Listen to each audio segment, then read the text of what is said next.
Peux-tu te présenter succinctement? Donc, je suis Alice. J'habite à La Paz. Je suis gérante de l'agence Terra Bolivia depuis quelques mois maintenant. Et j'ai intégré la famille Terra il y a presque 1 an et demi maintenant. Très bien. Tu es donc confiné à La Paz. Depuis combien de temps? Je suis donc confinée à La Paz depuis 1 mois presque maintenant. Très bien. Et on a un confinement assez spécifique en Bolivie et assez strict. On a une organisation assez évoluée du pays dans ce genre de situation. On a droit à une demi-journée par semaine de sortie en fonction de notre numéro de carte d'identité, etc. Donc on est très très confinés. Très bien. Avant ton début de cycle dans le Yaka Faucon, étape 1, t'en étais où? Ton niveau de connaissance ou ton niveau, ton état vis-à-vis de ce sujet des transitions. Au départ du Yaka Faucon, quel était ton état d'esprit? Ou est-ce que tu peux nous raconter ça?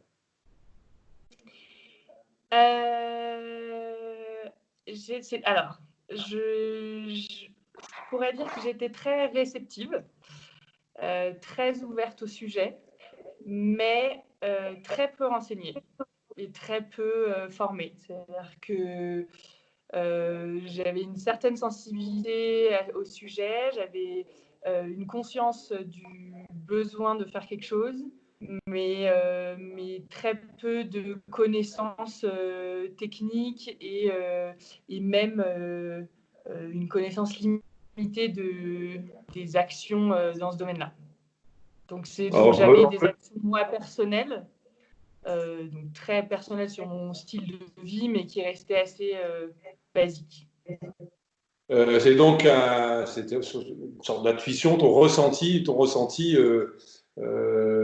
avais l'intuition que quelque chose ne va pas, et que c'est la curiosité un peu qui t'a poussé à ça, le doute, la peur, la curiosité, c'est quoi qui t'a fait suivre les cours laborieux de l'étape 1? Je pense que c'est un mix de plein de choses. Je pense que cette étape on sent qu'il y a quelque chose qui doit se passer, mais on ne sait pas quoi. Elle peut durer qu'un certain moment. À un moment donné, il faut décider dans un sens ou dans l'autre. Donc, j'étais arrivée à ce point-là. C'est l'influence de certaines personnes de mon entourage. Et c'est une envie, un désir de voir ce qu'on peut faire, parce qu'il y a un moment donné où tu sentais qu'il fallait être dans l'action, mais tu ne sais pas par où commencer. Et on va dire aujourd'hui que tu as obtenu ton doigt de bronze, donc tu t'es tapé, je sais pas, 30 heures, 40 heures, 50 heures de podcast et d'écoute, tu t'évalues à combien d'heures le temps passé dédié à ce travail? J'avoue que je devrais faire l'exercice de calculer le nombre d'heures. Ça ne doit pas être très compliqué parce qu'il suffit d'additionner le truc, mais déjà 5 fois 3 heures. Ouais, non, pas mal. Puis en termes de mois, parce qu'après c'était plus ou moins progressif ou plus ou moins de temps dépassé, mais ouais, beaucoup d'heures.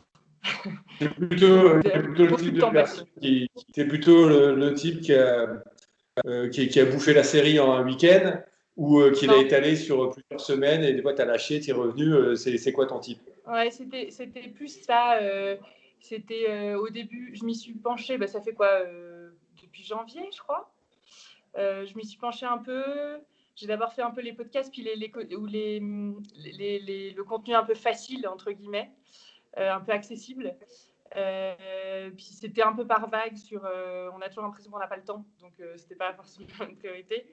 Et puis au fur et à mesure, en fait, c'est marrant parce que il y a eu certains moments où je trouvais ça assez laborieux et assez dur. Et en même temps, plus tu insistes là-dedans, plus tu ressens le besoin d'aller plus loin. Et donc, en fait, c'est bizarre, je crois que c'est après le deuxième cours de Jean Covici, où j'avais galéré après le deuxième cours, parce que vraiment, j'ai mis du temps à finir hyper rapidement. Parce que, genre, il y a eu un, je sais pas si c'est un déclic ou une étape ou un combiné de choses où j'ai eu envie d'aller plus loin. Donc, en fait, c'était un peu par vague où je pense que j'ai mis du temps à démarrer vraiment.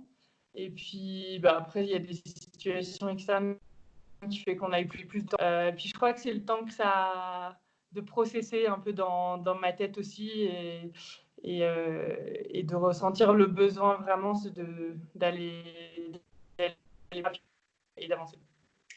Très bien. Et est-ce que tu te sens, donc maintenant on passe le fil, tu as passé 30, 40, 50 heures là-dessus, et aujourd'hui, t'en es où? Tes conclusions personnelles, on va dire, tes convictions ont-elles changé? Et si oui, quelles sont-elles? Et comment t'expliquerais ça on imagine, je suis ton petit frère, et tu me dis, ben voilà, tu dois me résumer un peu ce que tu crois maintenant, ce que tu sais maintenant par rapport à avant. Alors, je pense que dans le fond, mes convictions n'ont pas forcément changé. Par contre, elles se sont précisées. Et en plus, elles se sont concrétisées. Et puis, j'ai de la matière maintenant sur le sujet. Je suis convaincue du sujet, dans le sens où je suis convaincue qu'il faut faire quelque chose. Et en plus, je suis convaincue qu'on n'a pas le choix et que c'est la seule direction positive à notre futur, pour faire un peu général. C'est-à-dire qu'en plus, là, la situation dans laquelle on est aujourd'hui est relativement négative, anxiogène, pour plein de raisons. Et en fait, bizarrement, moi, cette démarche et cette formation et tout est à la fois assez pesante, mais à la fois aussi, je sens que c'est la seule issue possible. Et donc, c'est le seul moment où la seule chose, je me dis, on peut faire quelque chose de toute façon, donc allons dans ce sens-là, parce que je ne vois pas dans quel autre sens on peut aller. Après, pour te donner un conseil à toi, mon petit frère, c'est compliqué parce que c'est justement le souci que j'ai un peu aujourd'hui, c'est que je creuse, j'ai l'impression de creuser une espèce de décalage avec mon entourage. En plus, moi, je pense que c'est un peu un caractère aussi, mais j'ai un côté un peu réac parfois quand j'entends, je peux avoir des discussions avec des gens sur ce qu'ils vont faire, ils parlent de leur après-confinement, etc. Et j'ai parfois envie d'être hyper tranchante en leur disant, mais vous avez vraiment rien compris, les gars. Et en fait, je sais que c'est pas du tout le moyen de le faire. Et j'arrive pas encore à trouver le moyen d'avoir une influence, mais de manière un petit peu plus soft et moins agressive. Mais peut-être que le conseil, c'est quand même déjà laisse-toi la chance de... En tout cas, laisse-toi l'opportunité d'aller te renseigner sur le sujet. Et le côté un peu sympa, c'est qu'il y a plein de manières de le faire, plus ou moins accessibles pour les gens en fonction de leur sensibilité ou de leur étape dans la démarche. Donc, j'aurais envie de t'envoyer 2-3 podcasts ou 2-3 textes de personnes inspirantes dans un sujet qui peut te correspondre plus ou moins. Moi, c'est un peu ce que j'essaie de faire. J'envoie des articles un peu subtilement sur des sujets que je sais qui tiennent, pour lesquels les gens ont un intérêt particulier.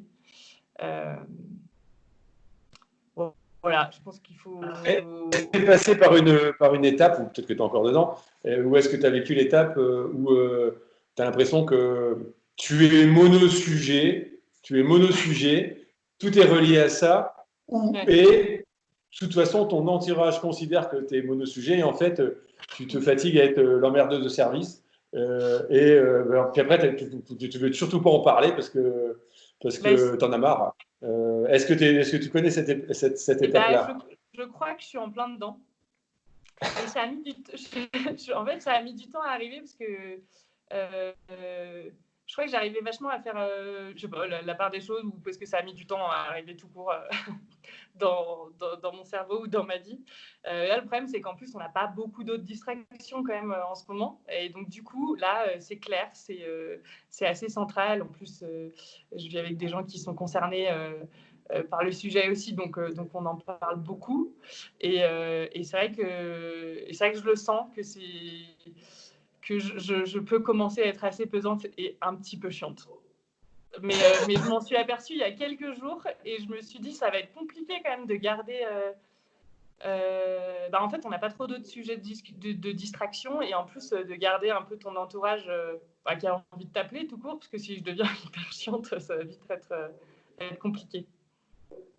Bon, j'ai juste envie de te dire que c'est le cas de beaucoup, je crois, et à un moment donné, tu en as ras-le-bol et tu veux surtout plus en parler, et tu recommences donc à vouloir vivre et à vouloir faire la fête et de te rendre compte que ce qui compte, c'est la vie, quoi. Ce qui compte, c'est la vie, c'est pas. Ce qui compte, c'est justement, c'est la vie et que tout ça, il faut le mettre à un moment donné, on laisse de côté. Je crois. En tout cas, c'est nécessaire parce que ça devient insupportable même pour soi-même. Ouais, c'est ça. C'est pour ça que j'ai dit il y a quelques jours où je disais j'avais besoin d'avancer là et de passer à autre chose. Parce que sinon, en fait, tu tournes un peu en rond, quoi. Bon, très bien. Donc, je t'autorise à passer à l'étape 2, donc d'arrêter avec les cours magistraux, de passer à l'étape 2, que moi j'adore. Je trouve que c'est super intéressant personnellement. Là, c'est plus un témoignage qu'on fait. Si je te dis les étapes du deuil, ça te parle? Oui.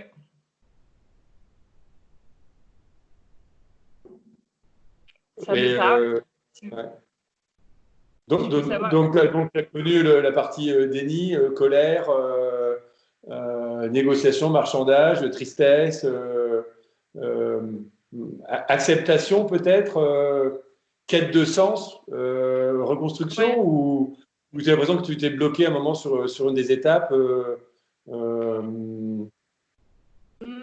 Non, moi je crois que c'est vachement mélangé. C'est un peu bizarre, ça dépend des jours ou ça dépend presque des heures ou de ce que je lis ou des discussions que j'ai. C'est-à-dire que je vais avoir... alors, ouais, non, j'ai l'impression que c'est mélangé. Je ne l'ai pas eu de manière hyper claire, dans le temps. Et ça va dans tous les sens. Donc, c'est pas forcément facile à vivre émotionnellement, mais ouais, parce que je vais à la fois dans l'acceptation, mais aussi dans la colère parfois, ou dans le déni pas trop, ou à part non, le déni un peu moins, mais donc ouais, je suis pas très structurée là-dessus. As-tu vécu ou es-tu dans une période d'hypersensibilité? Là. Encore une fois, je pense que je suis en plein dedans. Ça dépend des jours aussi, et je pense que notre situation de confinement amplifie la chose. Donc, moi, l'autre jour, ça m'est arrivé, ça m'est arrivé une fois, heureusement, j'ai eu les larmes qui montaient pendant un atelier là, il y a qu'à Faucon. Les gens me racontaient mon histoire, etc. Je racontais, c'était la difficulté en gros, moi, de regarder mon gamin dans les yeux, lui dire vraiment ce que je pense. Et quand je raconte ça, en général, tu vois, c'est l'émotion qui remonte, etc. En tout cas, si jamais ça t'arrive de pleurer, etc., bon, moi, je crois que c'est normal. Moi, ça m'est arrivé. Et en plus, sans ressentir aucune gêne. J'ai l'impression que je sais pas, alors là, c'est plutôt... je m'interroge. Dans ton cas, moi, je l'ai vécu dans le... en même temps, parallèlement, une période de lâcher-prise totale. C'est-à-dire, de toute façon, tu vois, une sorte de lâcher-prise sur sorte de lâcher prise. Ça te parle, le lâcher prise? Ça me parle, mais ça me ressemble pas beaucoup, malheureusement. mais, parce que c'est... Enfin, parfois, j'aimerais bien plus, d'ailleurs. Mais l'hypersensibilité, oui. Et alors, en ce moment, c'est plus dans le...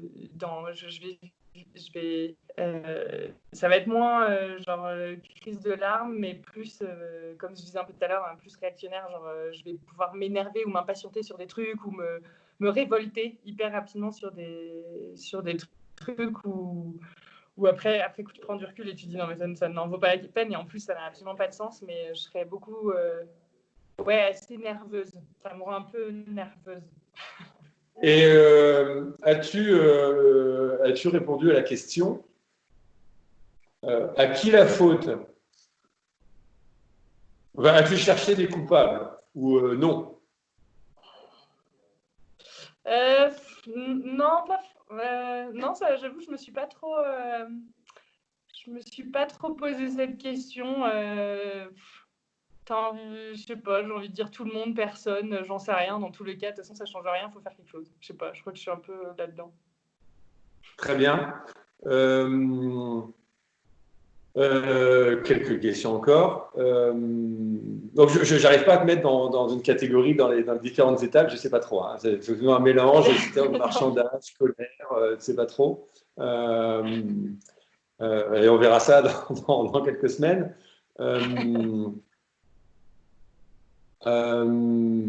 Les podcasts ou les écoutes, les lectures dont tout vient, qui t'ont peut-être impacté, les trucs clés dans ton process, c'est quoi tes lectures vraiment, tu dis tiens, ça, je m'en souviens bien de celui-là. C'est exactement ce que je pense ou est-ce qu'il y en a eu? Ouais, alors j'ai le souvenir de...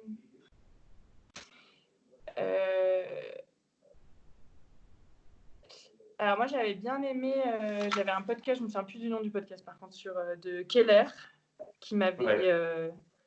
qui m'a interpellée. Et un podcast de Giro sur le côté plus finance.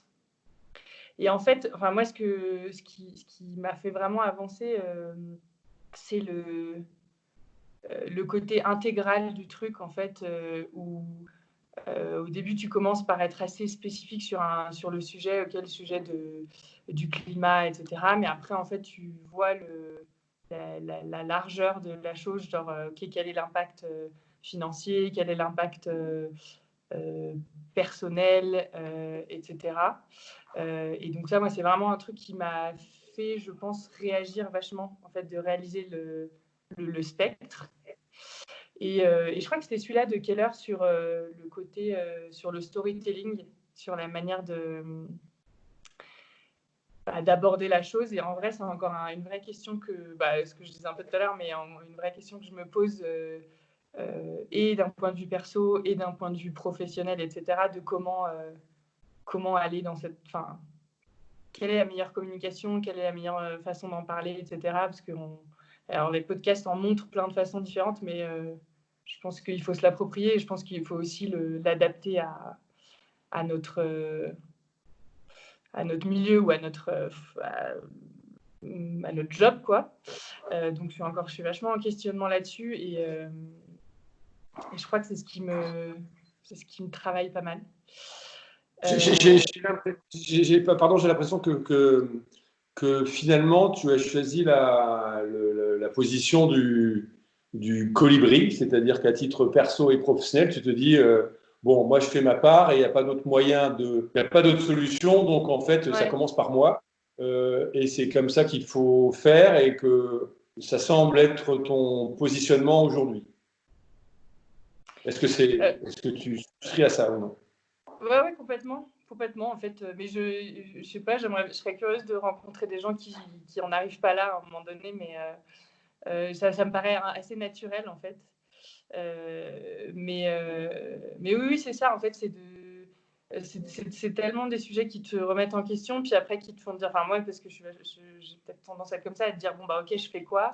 Je suis dans l'action, très bien, bon, moi, je fais mon petit truc de mon côté perso, mais après, comment on peut aller plus loin? Puis en fait, quand c'est tellement ancré dans ce que tu veux faire, en toi, tu veux juste en parler aux autres, voir déjà pour échanger, mais aussi voir comment tu peux étendre un peu plus la portée de tes actions, quoi. Est-ce que tu penses que tu es différente aujourd'hui? Oui. Oui, carrément. Carrément, mais d'ailleurs, je suis encore en transition. Donc, différente, c'est sûr, et je le serai encore dans quelques temps au fur et à mesure.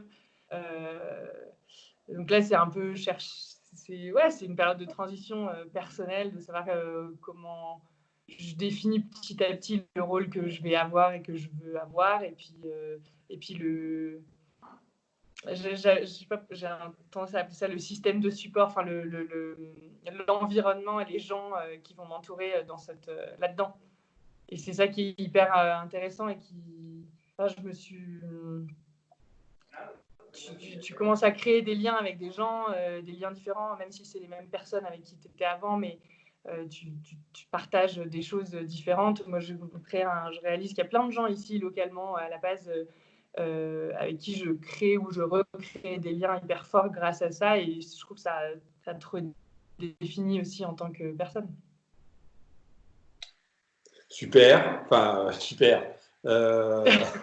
C'est pas mal pour avoir mes podcasts. Je n'ai pas envie de te pousser plus loin dans les émotions, hein, c'est déjà pas mal. C'est déjà pas mal. En plus, c'est 21 minutes, tu vois, c'est parfait. Juste envie de te poser la question pour ceux qui débutent, parce que je pense que cette vidéo elle est adressée à ces personnes-là, ceux qui débutent, tu vois, qui ont eu de la lumière et qui rentrent dans le Yaka Faucon, qui débutent leur truc. Est-ce que tu as des conseils à leur donner? Tenez bon. Non,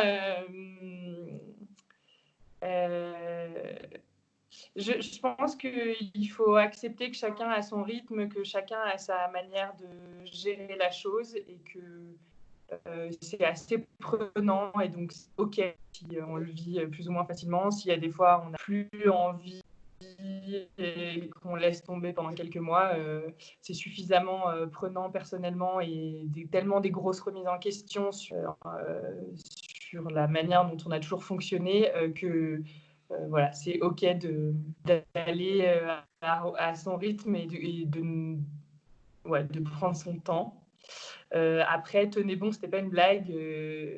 Comme je disais au début, moi, il y a certains trucs où j'avais vraiment du mal à aller jusqu'au bout, mais en fait, de manière un peu pratique, par exemple sur cette médiathèque, varier un peu le type de contenu, varier les podcasts d'intervenants externes et les cours très théoriques, varier les sources, et surtout, parlez-en. C'est vrai que moi, ma grosse crainte, et on en avait parlé il y a quelques mois, c'était d'être un peu solo dans le truc. Et en fait, il faut échanger, il faut en parler, il faut faire ses coups de gueule avec d'autres gens, il faut faire des plans sur la comète aussi. Et c'est ça qui enrichit vraiment ce qu'on lit et ce qu'on écoute, et qui fait que vraiment tu rentres dans l'action après. C'est top. Je te donne rendez-vous sur ce qu'on appelle les ateliers 2 sur le Vise Event. Et j'en fais la pub. C'est ces petites réunions où là, je réunis 5 ou 6 personnes comme toi. Et puis, je présente ce qu'il y a dans l'étape 2. Puis, on fait un tour de table un peu. Chacun échange justement et dit un peu où il en est et ce qu'il vient chercher dans l'étape 2, etc. Donc, je te remercie pour ce premier épisode et je te dis à bientôt pour le suivant. Merci à Ciao. toi.